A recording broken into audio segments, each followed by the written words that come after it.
नमस्कार जय जगन्नाथ आम चैनल को आपण मानकु बहुत बहुत स्वागत। सांग माने प्रत्येक हिंदू सधबा नारी मानक पाए सावित्री व्रत दिनटी अत्यंत गुरुत्वपूर्ण होइथाए।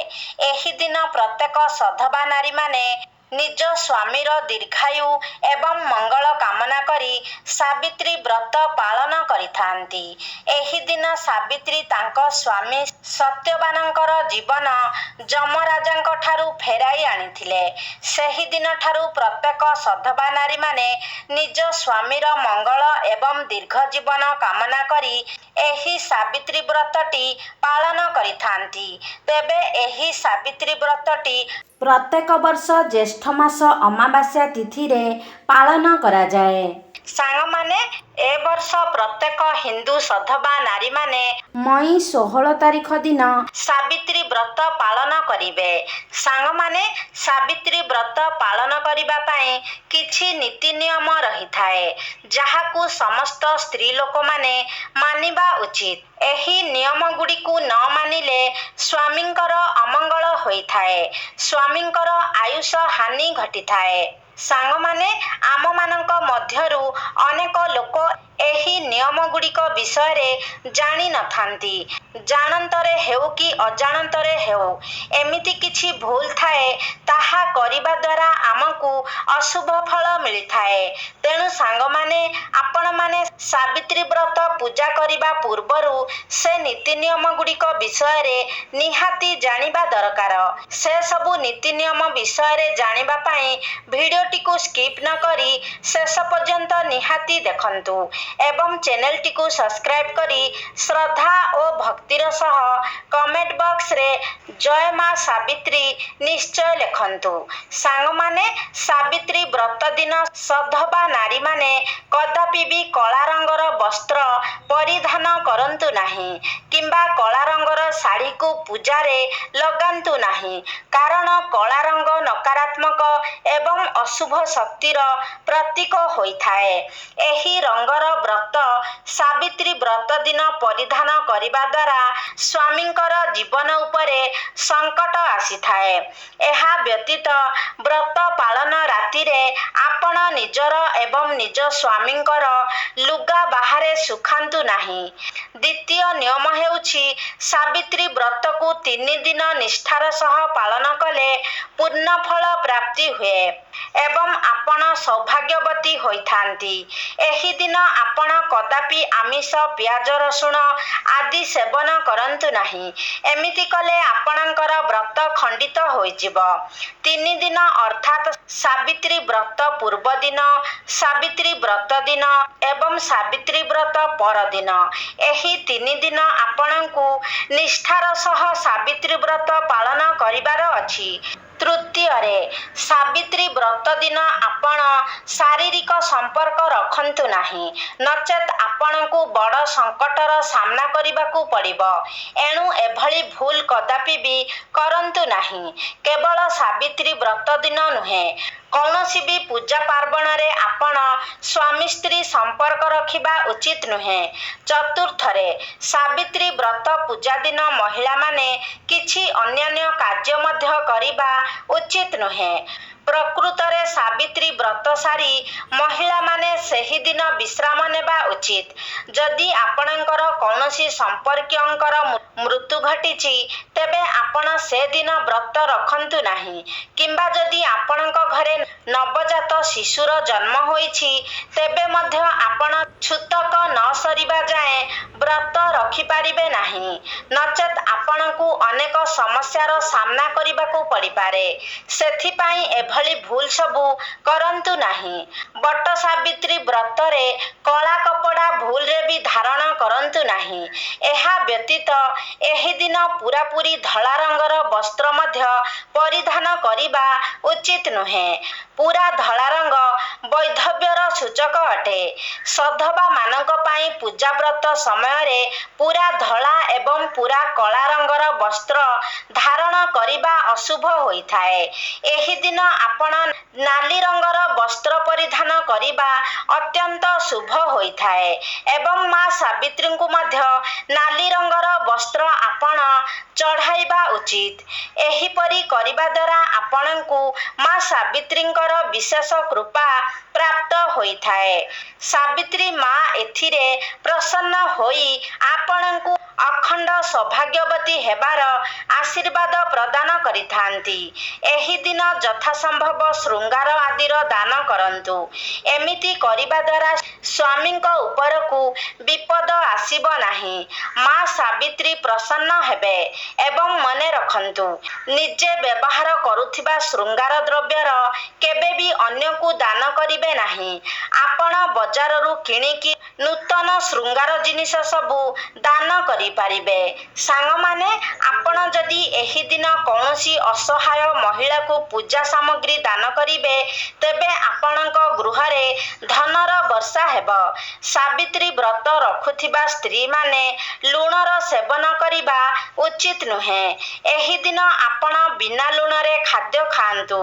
ସାବିତ୍ରୀ ବ୍ରତ ଦିନ ଘରର ସଦସ୍ୟମାନେ ମଧ୍ୟ ମାଛ, ମାଂସ, ମଦ ଭଳି ତାମସିକ ଖାଦ୍ୟ ଗ୍ରହଣ କରନ୍ତୁ ନାହିଁ। ଏହି ଦିନ ଆପଣ ମୁଖରେ କଟୁ ବଚନ କୁହନ୍ତୁ ନାହିଁ କିମ୍ବା କାହାରିକୁ ଗାଳିଗୁଲଜ କରନ୍ତୁ ନାହିଁ। ବୟସ୍କ ଗୁରୁଜନ ବ୍ୟକ୍ତିମାନଙ୍କୁ ଅସମ୍ମାନ କରନ୍ତୁ ନାହିଁ। ଘରର ନାରୀମାନଙ୍କୁ ଖରାପ ବ୍ୟବହାର ପ୍ରଦର୍ଶନ କରିବା ଉଚିତ ନୁହେଁ। ଏହି ଦିନ ବ୍ରହ୍ମ ମୁହୂର୍ତ୍ତରୁ ଉଠିଯିବା ଉଚିତ ଏବଂ ଦିନବେଳା ଶୋଇବା ଉଚିତ ନୁହେଁ। ଦିନବେଳା ଶୋଇଲେ ଆପଣଙ୍କୁ ପାପ ଲାଗିଥାଏ ଏବଂ ସ୍ୱାମୀଙ୍କ ଆୟୁଷ ମଧ୍ୟ ହାନି ହୋଇଥାଏ। ସେଥିପାଇଁ ଚେଷ୍ଟା କରନ୍ତୁ ସୂର୍ଯ୍ୟ ଉଦୟ ପୂର୍ବରୁ ଉଠିଯିବେ ଏବଂ ସ୍ନାନ କାର୍ଯ୍ୟ ସାରି ନିଜର ବ୍ରତ ଆରମ୍ଭ କରିବେ। ଏପରି କରିବା ଦ୍ୱାରା ସାବିତ୍ରୀ ପ୍ରସନ୍ନ ହୋଇଥାନ୍ତି। ଶାସ୍ତ୍ର ଅନୁସାରେ ଏହି ଦିନ ପୂଜା ପରେ ଆପଣ ସିନ୍ଥିରେ ଟିକେ ଅଧିକ ଏବଂ ଲମ୍ବା ଆକାରର ସିନ୍ଦୂର ଲଗାନ୍ତୁ। ଏମିତି କରିବା ଦ୍ୱାରା ସ୍ୱାମୀଙ୍କର ଆୟୁଷ ବଢ଼େ। ମଥାରେ ଅଧିକ ସିନ୍ଦୂର ଲଗାଇବା ସ୍ୱାମୀଙ୍କର ମଙ୍ଗଳ କାମନା କରିବାର ଅର୍ଥ ହୋଇଥାଏ। କମ୍ ସିନ୍ଦୂର ଲଗାଇଲେ ସ୍ୱାମୀଙ୍କ ଆୟୁଷ କମେ। ସେଥିପାଇଁ ଆପଣ ମଥାରେ ଅଧିକ ସିନ୍ଦୂର ଲଗାନ୍ତୁ। ସାବିତ୍ରୀ ବ୍ରତ ଦିନ ପୂଜାରେ ଲାଲ ରଙ୍ଗର ଫୁଲ ବ୍ୟବହାର କରିବା ଉଚିତ। ଏମିତି କରିବା ଦ୍ୱାରା ଆପଣଙ୍କ ଗୃହରେ ଏବଂ ଦାମ୍ପତ୍ୟ ଜୀବନରେ ସୁଖ ଶାନ୍ତି ବଢ଼ିଥାଏ। ଏହି ଦିନ ଘରେ ମିଠା ଜିନିଷ ପ୍ରସ୍ତୁତ କରି ଭୋଗ ଲଗାଇବା ଉଚିତ। ମାମୁଲି ବ୍ରତ ଭାବି ସ୍ତ୍ରୀ ଲୋକମାନେ ଏହି ଦିନ ଚୁଟି, ନଖ କାଟିଥାନ୍ତି, ଯାହାଦ୍ୱାରା ଘୋର ପାପ ଲାଗିଥାଏ। ଏହି ଦିନ କେଶ କାଟନ୍ତୁ ନାହିଁ କିମ୍ବା କେଶକୁ ମୁକୁଳା କରି ରଖନ୍ତୁ ନାହିଁ। ଏହି ଦିନ ସଧବା ନାରୀମାନେ କେଶ ମୁକୁଳା କରିବା ଏବଂ ନଖ କାଟିବା ଅତ୍ୟନ୍ତ ଅଶୁଭ ହୋଇଥାଏ। ଏମିତି କରିବା ଦ୍ୱାରା ସ୍ୱାମୀଙ୍କର ଅମଙ୍ଗଳ ହୋଇଥାଏ। ତେଣୁ ଏହି ଦିନ ଆପଣ ଭୁଲରେ ବି ନିଜର କେଶ କିମ୍ବା ନଖ କାଟନ୍ତୁ ନାହିଁ କିମ୍ବା କେଶକୁ ମୁକୁଳା ମଧ୍ୟ କରନ୍ତୁ ନାହିଁ। ଏହି ଦିନ ଯେଉଁ ବି ଜିନିଷ ପୂଜାରେ ଲଗାଇବେ, ତାହା ଯେମିତି ଖଣ୍ଡିତ ହୋଇନଥିବ। କୌଣସି ବି ଜିନିଷ ଭଙ୍ଗା କିମ୍ବା ଫଟା ହୋଇଥିଲେ ତାହା ଅତ୍ୟନ୍ତ ଅଶୁଭ ହୋଇଥାଏ।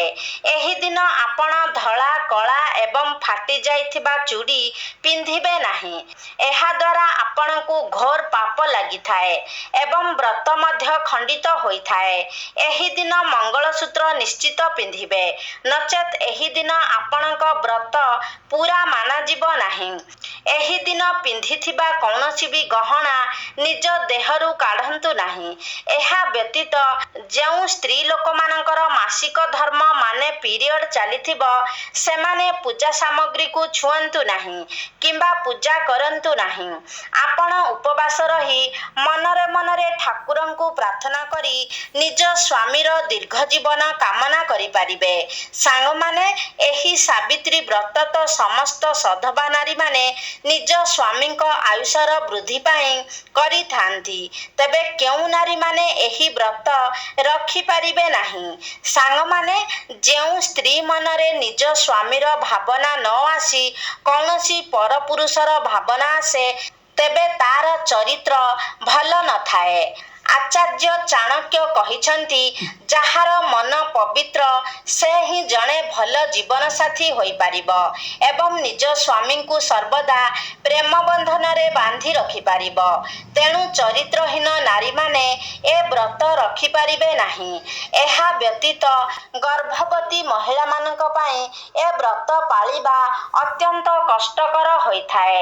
ଯଦି ଆପଣ ଦୁର୍ବଳ ଅଛନ୍ତି ତେବେ ଏ ବ୍ରତଟିକୁ ରଖନ୍ତୁ ନାହିଁ। ଏହାଛଡ଼ା ଯଦି ଆପଣ ବ୍ରତ ରଖିବା ପାଇଁ ଚାହୁଁଛନ୍ତି ତେବେ ସକାଳୁ ଶୀଘ୍ର ପୂଜା ସାରି ଖାଦ୍ୟ ଖାଇନିଅନ୍ତୁ ଏବଂ ନିର୍ଜଳା ଉପବାସ ଭୁଲରେ ବି ରଖନ୍ତୁ ନାହିଁ। ଫଳ, ଶାଗୁ, ବୁଟ, ମୁଗ ଏବଂ ସର୍ବତ ଆଦି ନିଶ୍ଚିନ୍ତ ସେବନ କରନ୍ତୁ। ଶାସ୍ତ୍ର ଅନୁସାରେ କିଛି ନିୟମ ଏମିତି ଅଛି ଯେଉଁଠିକି ସ୍ୱାମୀ ସ୍ତ୍ରୀ ଏକାସହ ରହିବା ଉଚିତ। ଯେଉଁ ସ୍ୱାମୀ ସ୍ତ୍ରୀ ସାତଭେରା ନ ନେଇ ଅର୍ଥାତ୍ ବିବାହ ନ କରି ଏକାସହ ରହୁଛନ୍ତି, ଯାହାକୁ ଆଧୁନିକ ଯୁଗରେ ଆମେ ଲିଭ୍-ଇନ୍ ରିଲେସନ୍ ବୋଲି ଆମେ କହୁଛୁ, ସେମିତି ସ୍ତ୍ରୀ ଲୋକମାନେ ଏ ବ୍ରତ ରଖିପାରିବେ ନାହିଁ। କାରଣ ସେମାନଙ୍କର ବିବାହ ହୋଇନଥାଏ। ଏମିତି ବ୍ରତ ରଖିବାକୁ ଅଶୁଭ ଏବଂ କଳଙ୍କିତ ମାନାଯାଏ। ଏହାଛଡ଼ା ଯଦି ସ୍ୱାମୀ ସ୍ତ୍ରୀଙ୍କ ଭିତରେ ଝଗଡ଼ା ହୋଇଛି ଏବଂ କଥା ଛାଡ଼ପତ୍ର ପାଇଁ ପହଞ୍ଚି ଯାଇଛି, ତେବେ ସେମିତି ଲୋକ ମଧ୍ୟ ଏ ବ୍ରତ ରଖିଲେ କିଛି ଲାଭ ହୋଇନଥାଏ। ସାଙ୍ଗମାନେ, ସାବିତ୍ରୀ ବ୍ରତରେ ବାପଘରୁ ଭାର ଆସିଥାଏ। କିନ୍ତୁ ସାବିତ୍ରୀ ବ୍ରତରେ ଭାର ଦେବା ପାଇଁ ଯଦି ଆପଣଙ୍କର ବାପାଙ୍କର ସାମର୍ଥ୍ୟ ନଥାଏ, ତେବେ ଆପଣ ଭାର ନେବା ପାଇଁ ବାପଘର ଉପରେ ଚାପ ପକାନ୍ତୁ ନାହିଁ। କାରଣ ଆପଣ ଏ ବ୍ରତଟି ସ୍ୱାମୀଙ୍କର ମଙ୍ଗଳ ଉଦ୍ଦେଶ୍ୟରେ ରଖୁଛନ୍ତି। ତେଣୁ ବାପଘରୁ ସେ ସବୁ ଜିନିଷ ଆସିବ ସେମିତି କିଛି ମାନେ ନାହିଁ। ଯଦି ଆପଣଙ୍କର ବାପଘରମାନେ ଭାଇଙ୍କର କିମ୍ବା ବାପାଙ୍କର ଦେବା ପାଇଁ ସେ ସବୁ ସାମର୍ଥ୍ୟ ନାହିଁ, ତେବେ ଆପଣ ନିଜ ସ୍ୱାମୀଙ୍କ ରୋଜଗାରରେ ଯଥାସମ୍ଭବ ସାମଗ୍ରୀ କିଣି ପୂଜାଟି ପାଳନ କରନ୍ତୁ। ଆପଣ ଆପଣଙ୍କ ବାପଘର ଉପରେ ଜୋର ଜବରଦସ୍ତି କରି ଚାପ ପକାଇ ଭାର ଆଣନ୍ତୁ ନାହିଁ।